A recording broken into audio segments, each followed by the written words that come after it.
Welcome to the podcast. I'm Coach Tyler here today, as always, with the lovely Dr. Lisa. Hey there. She's still working on taking that compliment, the lovely Dr. Lisa, but we're going to keep practicing every single time we do the show until she's like, I am lovely. I am lovely. Thank you, Tyler. Yeah. Well, I'm excited today to have someone on the show who's going to help us remember who we truly are. Yeah. And I think this is big. We talk about this in a bunch of different ways on the podcast and within the WeShape community, because as we grow up, we just have so many people just steal our light and try to smother all of that, right? And I think so much of learning to grow and learning how to, appreciate and love and connect with ourselves is removing those layers that we inherited along the way. So I'm sure our conversation will be about that and so much more. So I'd love to welcome to the show, Michelle Chalfant. Hello, Tyler and Lisa. It is so amazing to be with both of you. Thank you for having me on today. Of course, we're excited. So maybe we start out with what is it that you do and how did you get there? Yeah. Oh, it's such a hard question. I have to narrow it way down. It's hard. Take your time. Okay, here we go. We want the story. All right. So you want to know, tell me again, what is it I do and how I got here? Yeah. Right? Okay. I'm going to go way back to childhood. I had a very loving Italian and dysfunctional family that I thought was very normal, very enmeshed, codependence, knowing what I know now, looking back on it as I grew up, it was extremely enmeshed, meaning there were no boundaries. Everyone was in each other's business. Cousins, aunts, uncles, grandmother, everyone was sort of all globbed together. And I thought that was normal. I was born and raised in Rochester, New York, which is between Buffalo and Syracuse. And, all my friends were Italian and that's just what we did. That's how it was. And, as I got older, I realized I was anxious. I was functionally depressed. I had a lot of suicidal thoughts in high school and even into my 20s. Self-worth was at rock bottom, but on the outside, what I know now, again, what I would call my false self, my character self, I could put makeup on, I could do my hair. I had the boyfriend, I went to the parties, but inside the term I used to use for myself was damaged goods. I just felt like there was something inherently wrong with me, and it felt like it was beyond shame. But I didn't want anybody to know. And when I was growing up, there was not a therapist on every corner. There weren't even coaches. There was no Google. There wasn't laptops. There was no social media. So I kind of suffered in silence and went through college, and I loved helping people. It was more than my codependency at the time. I always had this. It was like an internal knowing that I was put on this planet to help people to heal. And I didn't know how I was going to do it, but I was always very in love with learning about healing. I was in love with, from a very young age, trying to understand spirituality and who God really was and what is this thing called God. Even though I was born and raised Catholic, that didn't quite make sense to me. I'm like, I don't believe that there's so much judgment. It just didn't make sense. So I was on this quest my whole life, from a childhood, trying to understand all these things. So anyway, that kind of sets me up for who I was. Went to college. I became a therapist. And I remember I was probably 22 and I came home from school, or 21, right after I graduated. And I said to my mom, I really think I'm depressed. I need to go to a therapist. So I went to a psychiatrist. He had me fill out this 200 question thing on a piece of paper. And I handed it to him, and he was very cold. And he's like, yep, you're depressed.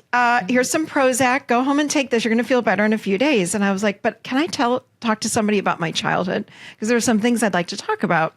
And he's like, yeah, go down to the mental health clinic. And I was like, in inner city Rochester, I have social anxiety. I can't do that. So didn't do that. Did Prozac for 2 days. I had such bad headaches. And intuitively, I knew that wasn't the way for me. I could just feel it. I said, not that I'm opposed to meds, but what I did know was that for me, there was another way. And I've always been somebody that just, thank God, could follow my heart.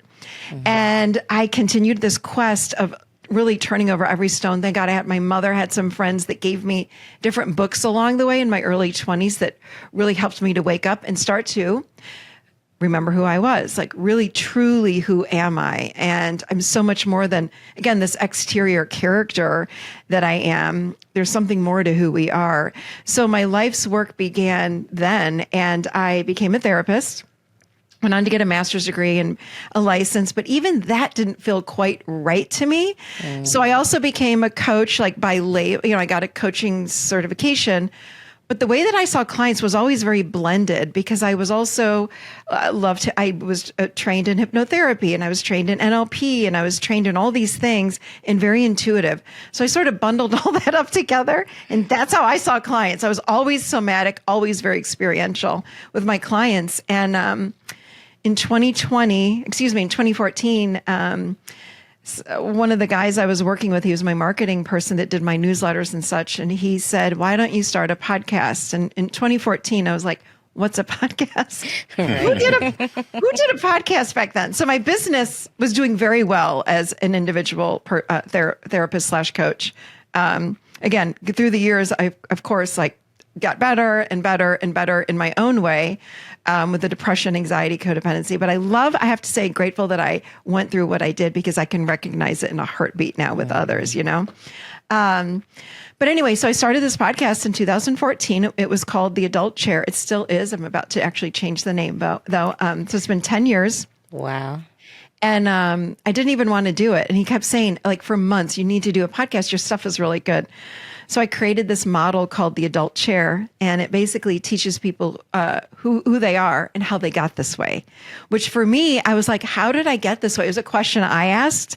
So the model was that, and then started the podcast. It got big very, very quickly. And actually, around 2020 is when it really started taking off, when more people started listening. And it caused me to not be able to see clients, as I had a 1-year wait list to see clients, because the people around the world wanted to see me. I'm like, okay. So I sat in meditation. I heard, you need to teach other people what you do. Yeah. So I had this intuitive hit, you need to start a coaching program. So I started the Adult Chair Coaching Certification Program. So I do that, stopped seeing clients, started a membership. I do now live events. I do online courses. I have a book, the Adult Chair book, coming out in May. And the second book, I should say. The first one was a self-published. This is with Penguin Random House, so it's a bigger book. And so that's what I do. But my overarching umbrella term, excuse me, that I use is I really help people remember who they are, because who we think we are is truly usually who we're not. We think we're, again, this character, like, I'm a mom, or I'm this. And so many of us walk around with people pleasing or inner critics or all of these things. And we think that's who we are. We over-identify with the labels, which I can't stand. And I help people to dig under those labels and who they think they are, and touch their true self.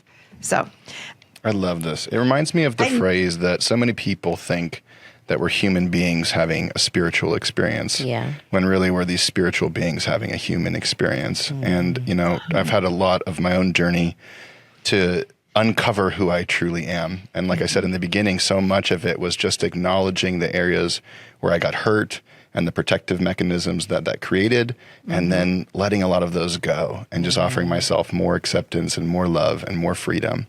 And so I would love to start out by just asking you, when people came to you, or, when people come to the practitioners that you teach now, what's the most common themes you see them coming with in terms of their beliefs about who they are?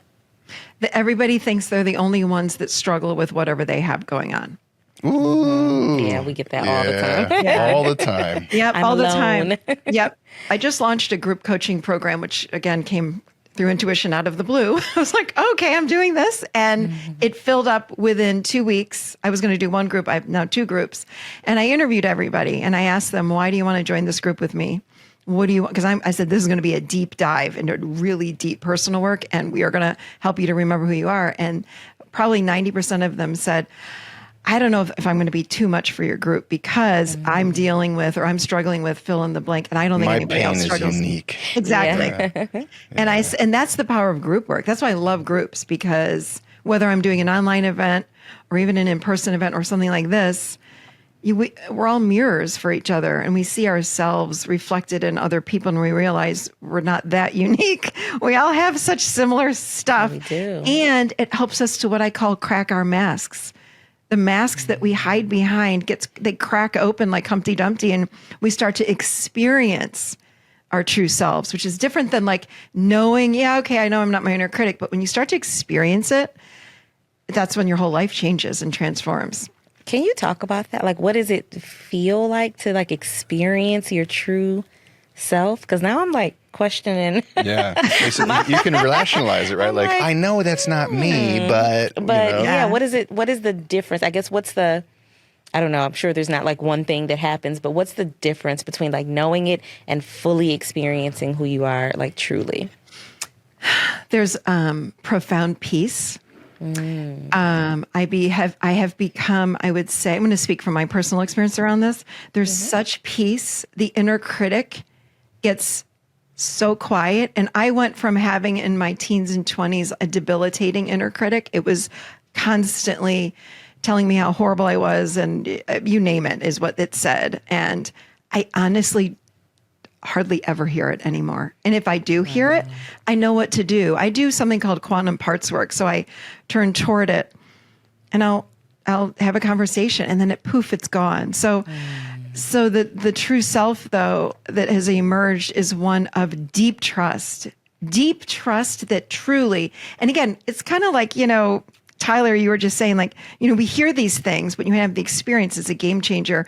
But people will say, oh, everything shows up on time and life is better in the present moment. I have never lived more present moment. I never really knew what it was. Like Eckhart Tolle talks about it. So I thought I was, but having the experience of it, there's a slowness to life. There's a deep trust, and there's the ability to wait for life to show up and know that exactly what's showing up. I know now when to take my next step. I know it's a very different way of living. It's very slow, where I used to go fast. And so the inner critic is gone. I'm my biggest cheerleader, which I never used to be. Now I sit and I'll celebrate Michelle. And it's not a narcissistic or ego way. It's really nice job. You did such a nice job. Or I like that you did this. Nice job, Michelle. Like I'm patting myself on the back, not throughout the day, every day, but maybe a few times a day, like nicely done. You just took a really great walk and you were really present. Good job. So I've become my own cheerleader. So I need people out there in the world, less and less and less, validating me and telling me I'm okay, because I now know how to do it for myself. That is beautiful. That is, I think everybody should get to experience that, on some level, but I ideally the deepest level. That sounds like unlocking a new level of like self-love and like self-acceptance. That sounds like, just like when you say slow, I'm like, most of my life has been fast. So, thinking about the slow moments, I find myself having more slow moments, and it is way more enjoyable than I think I expected. I struggle. People talk about like living in the city versus living like out in the rural area in the country. I'm like, I'm a city girl. I need a fast life. But as I'm getting older, and I do think coming to know myself more, I do want to slow down. I do like nature. I do like birds. Like just the stuff that like seems silly, when you're just trying to like focus on what's in front of you.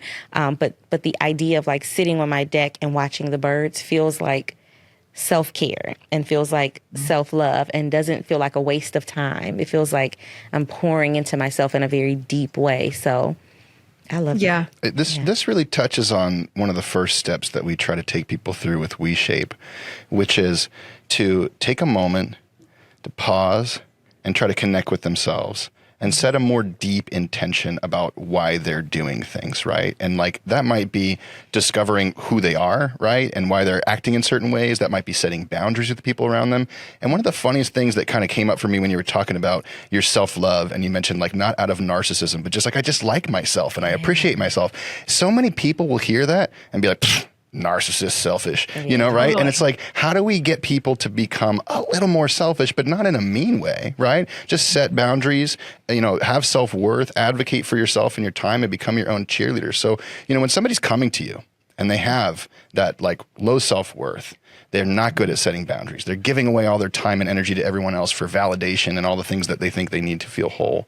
What is it that you do to take them, that first step towards actually being able to carve out some space for themselves? I ground them. It's the first step because they're not here fully. Yeah. And in order to experience yourself, you have to be grounded in yourself. And when we hate ourselves or we don't feel self-worth or we have a very harsh inner critic, we don't really want to be in here. I don't want to be in my body. It doesn't feel good to be in here. So I work with people slowly to bring them back into their bodies, because in order to stay here, as you're coming in, you got to feel all that stuff, right? That's coming. And then when you feel that stuff, and people will say to me, I remember over the years, they'd say, I don't want to do that because it's going to hurt. I'm like, yep. And then you're going to move through the hurt. And guess what's on the other side? Like, bliss, joy. That's where you want to go. You can't get there until you go through what's in the way. And when you don't make up a story around what you're feeling, it's 90 seconds worth of feeling that emotion. It's when we go into the head and start making up a story around why we feel that way is when we get stuck. In the loops, right? Over and over again, suffering. Why do I hate myself? Why this? And it's like, it doesn't freaking matter. Why? Go through it without story. And then you're able to settle a little bit more in your body. So so I say grounding because like I'm sharing with you now, there's a process to grounding. It involves feeling your emotions. Yeah.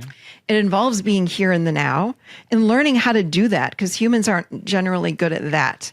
We live kind of like you were saying, Lisa, like we bounce out all the time. We move fast. I still move very fast, but I do it from a grounded way now. It's just different. I get more done. Things happen naturally for me. It's like the universe is taking care of me. It's like things will show up that I know I have to run to the store for. My neighbor will go, I bought this extra thing of butter. Do you need it? I'm like, well, I guess I don't have to go to the store. It's like everything starts lining up in a beautiful way. But so that's the process, though, Tyler, is grounding. And along the process of grounding is feeling our emotions. And when you can get in here and feel your emotions, I mean, there's so many steps that I would take people down, but then you get comfortable. And like you said, we are a spiritual being. Like, think about what that means. We say that so, oh yeah, we're a spiritual being. No. You are a fragment of source, of God, of universe, whatever you want to call it, doesn't matter. But think about that. You are a fragment of that thing, that energy that's taken on a garage for the soul. Oh, I like the garage. Right? You're a garage for the soul. Yeah. And that soul loves you like unconditionally. So it's all the character that's having an issue. So we got to bring that energy back in you fully and ground you. And then when you're grounded, you start allowing these emotions that are stuck to start processing through. And then you can start witnessing emotion. And then you start this new dialogue within self. And yes, boundaries. I am a huge fan of boundaries. I was horrible at boundaries. Yeah. But what I learned about my own journey of boundaries, and I teach now a lot about setting boundaries, is that you can't set boundaries until you have self-worth. Yeah. You gotta, yeah. Right? Yeah. It's the foundation of everything. Because why would you set a boundary? Like, if you don't think highly of yourself, if you don't matter, then of course everyone can have your energy, your time, your space. It's easy. I wanted to talk to you about that a little bit. We had she's a friend of mine we had on the podcast before, Nedra Tawwab, who wrote Set Boundaries, Find Peace. Mm-hmm. She's in Charlotte too with us. Yeah, so I've had her on my show. Mm-hmm. I love it. So I think it's really important for people to understand the concept of boundaries as it relates to family, because I think that's one of the I can set a boundary with a stranger and even like a coworker, because whatever, but your family, the people who raised you, the people who you spent all this, the people who love you, the people who have been there for you. I would love to hear, as someone who grew up in a very enmeshed situation, how that process of setting boundaries went for you. And, I'm sure how you help other people, establish those boundaries with their own, within their own relationships. Yeah. So again, it goes back to grounding again. And here's why. Because when we go back with our families, especially when we go, quote unquote, go home for the holidays, what happens is we revert and become who we were when we were with them when we were growing up, right? Yep. Meaning we literally, like energetically speaking, we get out of the present moment and we detach from who we are. Right. So, and I had a lot of practice with this when I moved to Nashville for 10 years. I was away from my whole family. So I would come back here, and my family from Rochester all moved down to Charlotte. So I'd come back here for the holidays. And it was really a beautiful experience, actually, because I found myself becoming who I used to be, which was more codependent and worried about everybody else. And I started practicing, wait a minute, I'm leaving myself. I'm abandoning myself. Mm-hmm. So let me ground and let me really keep doing what I call it micro moment check-ins throughout the day. So I would check in and go, wait, where am I? Let me reorient to the present moment because this is the Michelle that's done all this work. And I mean, I'm really good at boundaries now. I don't want to lose that me. And I would have to sort of disassociate is the wrong word, but like separate would be a better separate from who I used to be and show up as who I am now. And it takes practice. I've worked with clients around that for years. And I say, don't lose yourself. Who are you today? That's how you want to walk into a family situation or a holiday or whatever it might be. You want to walk in with the person you are today. And if you lose yourself and you become the old person, you forget how to set a boundary. It's okay. Go into the bathroom, take a deep breath, reorient to the present moment, reground, take a breath again, and then go back out and start again. I mean, who cares if you make a mistake? It does get easier, but it takes practice. I think it also takes a lot of patience because the people around you need to adjust to the person that you've become. Yeah. Right? If you just go out there and start setting boundaries and then everybody starts freaking out and we're like, well, I give up. They're all freaking out. Then obviously nothing's ever going to change. So you have to be able to sit in that truth and hold it for a long enough time for them to say, okay, this is a boundary. And you can choose what to do with it. Some people you say goodbye to and some people, just take some time to adjust. I remember telling my mom that I was like, I'm sorry, I don't want to say, this is funny. I said to my mom, I remember saying, and I love my mom. We have a great relationship. I said, she would come to me with her issues, like around everything. And I was the therapist in the family. So I was, and codependent, let me help you. But I'd gotten to this point of saying, that doesn't feel good. The more I grounded and stayed within me, myself, I was like, I started noticing this doesn't feel good for me anymore. So I said that to her. And I remember I said, okay, I don't want to hear about X, Y, and Z anymore because it's uncomfortable for me and I'm your daughter and I love you, but I don't want that anymore. So please stop sharing that with me. She goes, well, who do you want me to talk to about that stuff? Your own therapist. I said, why don't we find you a therapist then? And she's like, well, that would be weird that I would, disclose that stuff to a stranger. And I said, nope, it's actually not weird, but you can tell a friend, but you need to not tell me. But here's the thing too. This is so cool with boundaries. When we're fully in the energy of self and really grounded, the person listening and receiving the boundary receives it differently than if we are in our head, what I call living chin up. You know what I'm saying?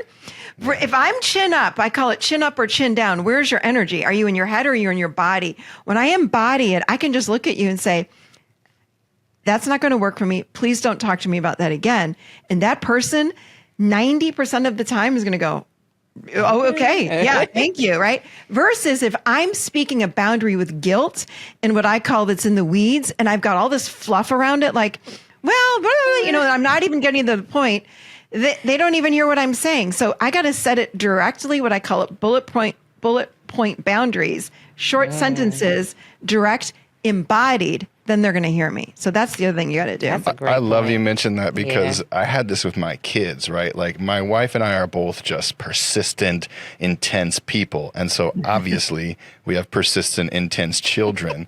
And, when they come to us with these needs or wants or desires, right? I used to try and explain to her like all the reasons why, blah, blah, blah, blah, blah. And then she would just poke holes and then use all that stuff and negotiate and everything. And it was like this moment where actually one of the kindergarten teachers who I absolutely love and respect has just this most grounded energy around children. He's like, yeah, my no is a no. And that's all it has to be. Mm-hmm. And I started kind of practicing that more. No, we're not going to do that right now. And all of a sudden they just kind of go, oh, okay. And they walk away. And I'm like, oh, how much time and energy did I waste trying to explain my way through all of these things in my life, you know? Yep. So, and I slip back into it all the time, and I'm reminded, oh, my no is a no. Just stick in there, right? I love that. I want to go back to the emotions thing, because you used a word in your social media when you're talking about processing feelings. You said processing emotions. I think people probably heard that. And you said metabolizing emotions. And I think this is important to touch on, because I think many of us believe that emotions are circumstantial, when in reality, they're chemical messengers in our body, right? And what we really need is to let those emotions run through us and do their job, and then they go away. And you even said, 90 seconds. It's like you don't need that much time to get anger, rage, frustration, sadness, guilt, shame, whatever it may be, out of your body. And so how do you help people understand that? And how do you help people metabolize rather than get stuck in those loops that keep us going on the same emotions? Well, of course, I encourage them to stay with it. And oftentimes, most people, I'm going to say most, I don't know if you guys will agree with this or not, but so many people, I should say, that I've worked with over the years, 20 some years, have said to me, well, what do you mean, where do I feel it in my body? I go, do you feel that emotion in your body? Where do you feel that sadness? They go, well, what do you mean? It's in my head. No. Drag your attention below your chin. Where do you feel that sadness? So what I do with people is it's a more somatic approach, where I'm saying, I'm inviting them to feel it in the body. And I'll say, stay with it with me. Let's do this. And I'll say, don't crunch it down, but just observe it, be with it. And what I'm doing, because I do a lot with energy, but energetically speaking, I'm tuning into them as well. So I'm sort of like energetically holding their hand as they're in it, right? And I'm grounding as I'm sitting with them the whole time. I'm grounding myself to help them to pull it through. So yeah, I help them track it with their body, and then they'll go, oh my God, it's gone. I don't even feel that anymore. I'm like, yeah, because you sat with it. So so that's what I'll say to them, is just stay with it. Let's do some slow, deep breaths with it. Just feel it in the body. If you can't feel the sadness, here's the other thing too. What I have found throughout my whole life is that humans need other humans to, most of us, not everybody, but to feel when we're witnessed, when we're going through something, it flushes through. We want to be seen and noticed and witnessed. So to be with someone that is going through a process like that, where they are moving an emotion through without judgment, without fixing, without any of that, because most humans aren't good at that. No. Right? Yeah. Like if you're with a friend and you're sad, a friend's going to say, or family, whomever will say something like, oh, it'll be fine, or get over it. I never cheer up. That. Yeah, cheer up. Get over it. Your life is so good. What do you have to be sad about? It's like, no. I'm feeling sad. That is so unhelpful. Right? So I'll hold space. And that to me, when people hold space with me, where there are very few, if any, words, but I am in it with you, and I'm in it. Even if I'm on Zoom with somebody. When I work with people in a group, they're like, wow, I really felt you. I'm like, yeah, you're feeling my energy. I'm with you. I'm not going anywhere. And that gives them permission and the safety to feel. But if you're by yourself, you can still do this as well. Grab a pillow, journal, but do allow yourself to feel. And people will say, oh my God, I'm going to cry. I'm like, please, here's the Kleenex. Let's go. Cry. Yeah. Every event I do, I have Kleenex on every table. I'm like, I encourage crying, because I know you're moving the energy, you're moving those emotions through and out of you and metabolizing them. It's not just about dipping in and getting out. Dip in, drop in all the way and go through. That's metabolizing an emotion. And then it's gone. I love that. And I'm so grateful that you shared that simple statement of stay with it. Yeah. Because I find more and more people, or maybe it's just my own experiences, able to get people to open up at this point. And I watch them open. It's almost like the floodgates couldn't hold back anymore. And they open, and then it's like, how quickly can I close this back down instead of letting it flow through me? And I think just stay with it. And then, like you said, holding space. Like if anybody's never experienced really deeply feeling whatever emotion they're feeling and having somebody hold space for them, like it is absolutely one of the most beautiful healing experiences. And it's 100%. So important as humans.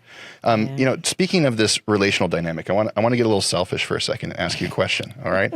So one quote I saw you say was, relationships are here to make us conscious, not happy. And I really love that statement because so many of us think that our partner is supposed to fulfill us. I've spent a lot of time in that space, right? And it took me a long time to recognize that we're here bouncing our traumas off of each other and either growing or giving up, right? I mean, I think that's kind of what we're doing there. One thing I want to ask you about this. Yeah, right. Bouncing our traumas off each other. No thanks. No. But one thing I want to ask you about this is, I find myself getting better and better at holding space and just listening to those feelings. And then sometimes those feelings turn into because you X, Y, and Z, right? And I'm getting better and better at saying, let's just keep this about the feelings that you're having right now and stay with them. But then it comes again and I'm like, let's just keep this. And I can feel it inside, right? I'm getting wound up, right? And then eventually I crack, right? And I crack, I can't do this anymore, blaming me. And, then I get defensive and stuff like that. So in that position, when you're in a really intimate relational dynamic where you are pushing each other's buttons like that, and your goal is to hold space for someone else, but they shift from feeling to pointing the finger. What do you do in that circumstance? How would you play that card, so to speak? If you're saying if you're my client? I'm saying I'm talking about I am your client right now. You didn't know? You didn't know? Tyler, you didn't get the disclosures. Send me the bill. Yes, I'm going to encourage you to buy my relationship reset program because it teaches you exactly that. Because here's the problem with relationships. I designed a course. You can go to my website and check it out. It's called the Relationship Reset. And it is exactly for what you're saying, because we did not get the relationship manual that we needed when we were children, unless you had parents, right? We don't know how to communicate. And when I say relationship, it's anybody. But specifically, of course, I wrote it for couples. I designed it for couples, but you can plug it into mother, daughter, fathers, whomever. But it teaches couples or humans really, how do you interact in relationships in a healthy way? And the thing that we need to learn when we're in relationships, really, I think any couple should take this course, or have some sort of relationship training. So we learn, I think it's beautiful, how to hold space. That's huge in a relationship. Yeah. But number two, how do you speak to each other in relationship? And if you're feeling triggered, you say to your partner, hey, babe, I really appreciate you sharing right now, but I just need a pause. I'm feeling a little bit activated or triggered or whatever words you want to use. And I'm using this tone of voice. I'm not coming at you saying, hey, Tyler, you need to shut your mouth because, blah, blah, blah. Yeah. I'm saying as soon as I start to feel like my stomach getting tight or something, I'll say, and I'll do this with my husband. I'll say, wait, hold on, Graham. Hold on. Pause. I'm feeling activated right now. Can you please lower your voice? Or whatever it might be, can you please do me a favor and stop saying you and instead just claim the I or whatever that might be. Or, hey, I'm feeling like I need a break. I will be back. And that's with couples. You've got to say, I will be back in 10 minutes. I just need to center. Is this okay with you? I need to take care of myself. But there's a framework that we need to set up in relationships before these things happen. Right. And that's the problem with that I have always found with when I'm working with couples is that they don't know what to do and they're already in the storm and they're like, I don't know what to do. I'm like, well, how do you normally speak with each other? And couples will be like, oh, we just wing it, or, oh, we've always gotten along. Well, do you talk about anything deep or vulnerable? No. Okay. Well, that's why. It really is setting that boundary again, Tyler, is what I would say, is like set the boundary and say, hey, hold on. I really want to be here with you. So you're validating your partner, like, I love you and I want to be here. I'm feeling activated. Can we just I just need a moment. I'll be right back. But what I do need from you is whatever that might be. Right. Yeah. Speak slower, lower your voice. Can you move away a little bit? It's okay. I just need that for right now because I want to be here with you so bad. So I'm validating you, telling you I'm with you, but I also have to tell you what I need. Yeah, and take care of yourself too. And it sounds like too, like you said, having the framework beforehand. Right. So that when you go into these, it's way easier to I think digest this when you're not already activated and upset and angry, and then that way when you have these conversations, you can kind of revert back to what you planned, like how you planned for it. So I like that. I think I'm noticing in myself too when I think about this, is just taking action on the feeling sooner. right? I Yeah. feel like I have a good awareness of the somatic experience at this point, but I'll almost like wait too long instead of it being like, oh, whoa, there it is. Let's go ahead and address this or take space and come back for it. It's like, no, it's okay. Just let it keep going. Reaction. Right. I'm done. Right. And so I'm having a lot of just lessons right now in this whole thing. And just to continue on the selfish path a little bit, and this is more so for, I think, people who have had an experience of being told that their emotions aren't okay. I know a lot of men, this is an experience that they have. I know that happens to a lot of women as well. My own experience was one of go to your room until you've calmed yourself down. Yeah. Right. And at that point, it's like, wow, it's so cruel to take children who don't know anything about this and give them zero tools. But I also have a lot of empathy because they didn't have any tools They didn't either. have tools either. Yeah. Right. Right. So, when people come to you and they have like really cut themselves off at the neck and they don't have that connection with their feelings, like how do you get them to start experiencing that? Because I remember mine, it was like, if I think back 10, 15 years, I'm like, I didn't even know what a feeling was. I couldn't even connect with what that was, Yeah. And then finally, when the floodgates opened, it was a whole new story for quite a few years there. But how do you get people to experience that when they think, I'm just somebody who's tough and like, I don't need to do that. Oh, Lord. And I love that you said that, Tyler, because I think I did quite a few podcasts on this, that men have feelings too. Like when those babies, Many feelings. when we all came out of the womb, we all cried. Yeah. When we all wanted a bottle when we were 0 to 12, we all cried, right? I don't care what sex you are, we're crying. We have needs, we have wants, we have emotions. And then we learn, just like you said, our parents, male or female, whatever it is we turn them off or we turn those emotions on or we leave them on. But most of our parents really didn't know how to navigate that well. So what do I do is we start slow. And it's like turning a hose on. I'm like, I'm not going to fire hose you. I'm going to let's turn People on run the away from that, right? If you turn on the fire hose, then like, I'm never coming back, right? Yeah. Yeah. So here's the thing.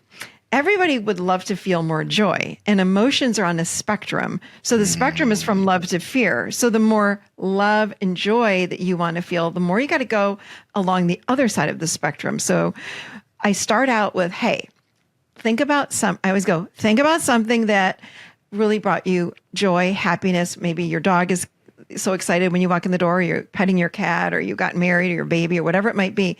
Think of anything in your past right now that makes you feel good or happy.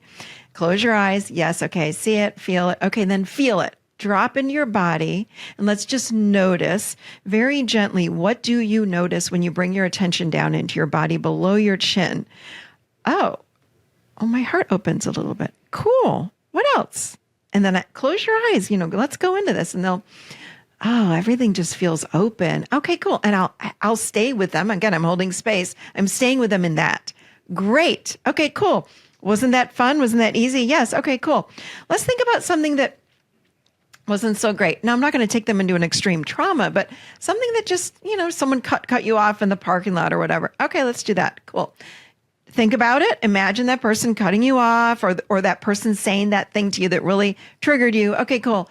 Drop in your body. What's that feel like? And I want you to know, Tyler, you can pop out whenever you want.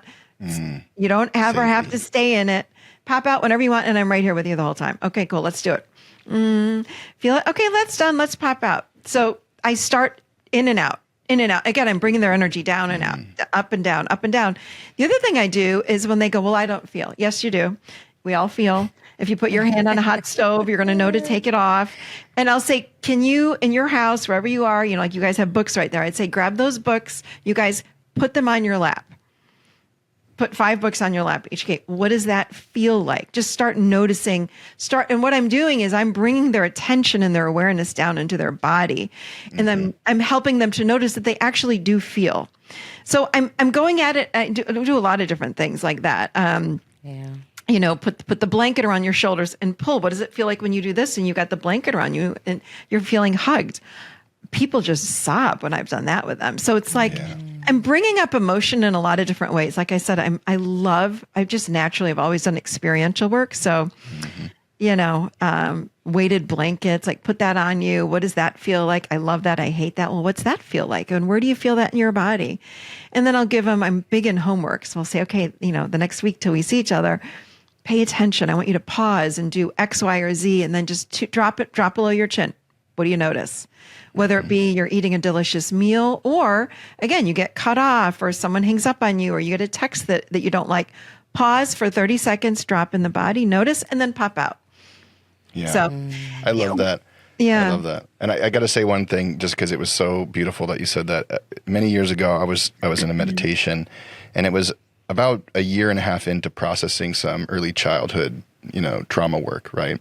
And I had spent a lot of time just crying that out and just really feeling all those feelings. And I noticed this day of just like really experiencing so much joy with my children. And in that meditation, it was like really brought to my attention how our capacity to experience that fear and that pain and that sadness is directly proportionate to our capacity to experience that love and that joy. And I think that people don't talk about that. They just want to chase the love, right? or whatnot, and I think it's like we have to have the full spectrum as a whole human. And it's not about ending suffering. It's about getting in touch with it and really learning to know it so that you can experience both sides fully. Yeah. The deeper that you can go on the fear side of the spectrum. So that's into our shame. It's into our self-hatred. I'm not wanted. I don't matter. All those things. The further you go on the love end of the spectrum, it's such a beautiful thing. And you start feeling so much more bliss and joy coming through your own body. So it's really fun. Yeah. That's amazing. So before we wrap up, I actually want to touch on one more thing that I think we have a mutual interest in, which I think is kind of fun. I've seen you interview a handful of people who share their near-death experiences. Oh, God. And I'm so fascinated with near-death experiences because so many people share a similar story. And so what have you learned from interviewing those people? Gosh, I think I've listened to probably 300 near-death experiencers. Wow. They're all the same. I mean, pretty much they're all the same. What have I learned? Yeah. Gosh. Here's something. Go ahead. What are you going to say? I was just going to say, I think a lot of our anxiety in life comes from this fear of impermanence. Yeah. And I think that getting in touch with that impermanence sometimes gives us a lot of freedom if we can really accept it as a part of our reality. And again, I've always had these knowings since I was a little kid. So when I listen to these people, it's sort of like a validation for what I already knew to be true, if that makes sense. So for me, it's such validation. I'm like, oh my God, all this stuff that I used to believe my whole life, these people are talking about. I'm like, well, okay, there you go. So it's validation for me. Here's the thing that I loved listening to, though, of all the ones I've listened to and people that I've talked to on my own show. You cannot die unless it's your time. I've always heard that and known that, but I've giggled listening to some of these people say that they've died 1, 2, 3, and one lady died 4 times. And they kept sending her back. They're like, it's not your time. What are you here for? And she had a heart condition, and she kept dying from the heart condition. It was like a heart or blood pressure thing. And she kept dying. And she says, and then finally the third time they were like, we told you it is not your time. Go back. And they shoot back down the tube, back into the light, back into her body. So that gave me so much comfort and knowing you can't make a mistake. Like you can't die by mistake. Like, oops, I died. No. And I've always believed your soul is here to have an experience. And until you are here fulfilling your soul contract and all the things that you're here to learn about, until you finish that, you are here. You can't die. And it's I don't care what it is, heart attack, car accident, cancer. You don't die by mistake. And I'm not kidding you. Going through perimenopause, Tyler, this is TMI for you. But when I'm up at 3 a.m. to 5 a.m, okay, I'm like, I got to listen to something. So for me, it's been entertainment, and no joke, over the last 2 years, like probably 300 I've listened to. I don't listen to as much anymore because I've heard so many of these people. But yeah, I started having them on my own show. And they're just, it's incredible. You cannot mistakenly die. We all go to the same place. It's all love. This is just an illusion we're in. This is a classroom, which I've always believed. We're in a classroom down here to experience. We got to laugh it off. Even the stuff that we're mad about, it's silly. It's like, and I know the ego has a harder time with that, but for sure, it's like the higher it helps us to raise our perspective when the more and more of these people that we actually listen to, it's like, wow, there really is just love. Yeah, it's just love. It's just love. Michelle, we're going to get together because we're both in Charlotte, and I have really enjoyed talking to you, and I feel like we could go on and on and on and on. So I'm officially jealous right now. we're going to get together. We're going to take a picture, send it to Tyler to tease him. Yes, I would love that. I would love that. We'll do it for sure. Can you please tell our listeners where they can find you? And you mentioned a special offer, so I would love for you to share that with our audience as well. Yeah. Well, everything about me is at my website, which is michellechalfant.com. So it's Michelle with 2 L's and then CHALFANT.com. But so I have this membership, and it is for people that, again, are really, truly serious about remembering who they are. And that is the Academy of Awakening. And it's just the academyofawakening.com. But within it, oh my gosh, there are courses. I'm in there every month doing live hot seat coaching, Q&As, ask me anything. We do live teachings in there. I do live podcast recordings with Q&A. So it's a lot going on. But I'd love to invite anyone that would like to be part of it for a month, just for $1. So we're going to use the promo code WeShape. That's just one word, in honor of you guys having me on today. So thank you. But yeah, I'd love to have anyone that wants to come check it out for a month. Awesome. Well, thank you so much for sharing your wisdom with us. I really appreciate that. And I know our listeners do too. Thank you. Thank you so much for having me on. This was so fun. Yeah.